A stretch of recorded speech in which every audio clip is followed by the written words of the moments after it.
Around the holidays, there are so many amazing sweets and treats to enjoy, and don't worry, you know I make so many of them and bring so many different ones to you. But sometimes you want one of those brunch ideas or something to serve for a lunch that's a little bit different, and this warm spiced fruit is one of my favorite go-tos. It is perfect for a breakfast or brunch or really any time, and a little bit of spice notes give it the perfect warm, cozy flavors that we are all looking for during the holidays. And as a bonus, it can be made in the Crock-Pot. So really, you can throw this together, forget about it, and have it ready to enjoy. To start, you just want to take one pineapple and clean it. Now, to make sure your pineapple's ready, just smell the bottom of it. If it smells like a pineapple, it's ready. So just slice the end off and then the top that will have that, stem on it. And then set those aside, and then just go around the whole thing and just take the whole skin off. It has a pretty thick skin, so you might need to go a little deeper than you think to get a lot of those eyes out. Once you have the skin off, I just like to quarter mine and then take the core out. Once the core is out, you can just again slice those lengthwise and then chop them up into bite-sized pieces.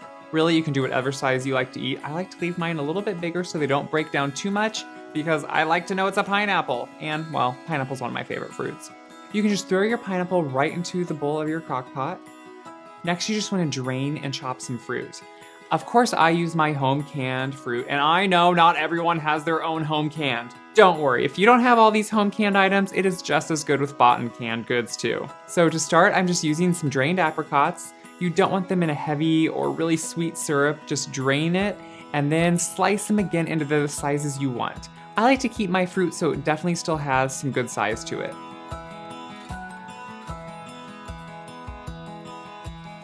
Throw the apricots in and then drain your pears and do the same thing. And then the peaches.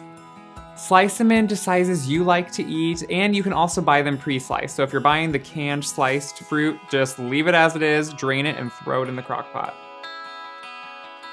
Next, you want to finish this with some cherry pie filling. And like I said, you can go easy all the way and buy canned cherry pie filling.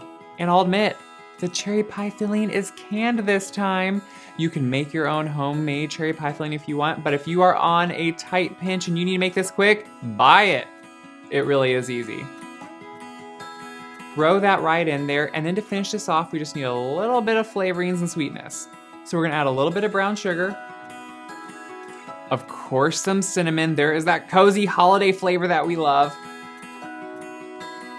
And then to finish this off, I like to add a little bit of amaretto. I know a lot of you do not like to use liqueur, and do not worry, if you don't like to throw it in, leave it out. No one is gonna know the difference. You could also just add a very little bit of almond flavoring, but this liqueur really is kind of good and it just kind of deepens the flavor and brings out all the other notes.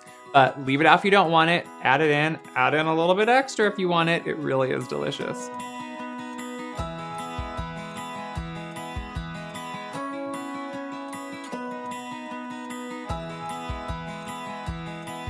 Next, just put it on the crock-pot base, put the lid on, and forget about it.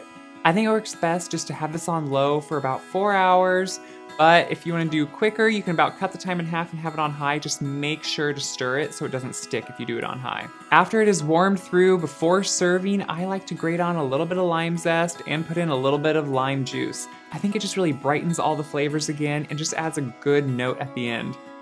This is really delicious, and it really goes together in a pinch, and it's one of those things that a lot of people don't have often. Warm fruit, I know, sounds a little weird, but I think once you have it, you are gonna see why this is my favorite go-to holiday dish.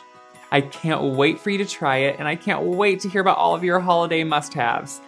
Thanks for watching, and if you liked this video, make sure to click like below and click subscribe to become part of the Gray Boxwood family and be up to date on all our channel has to offer.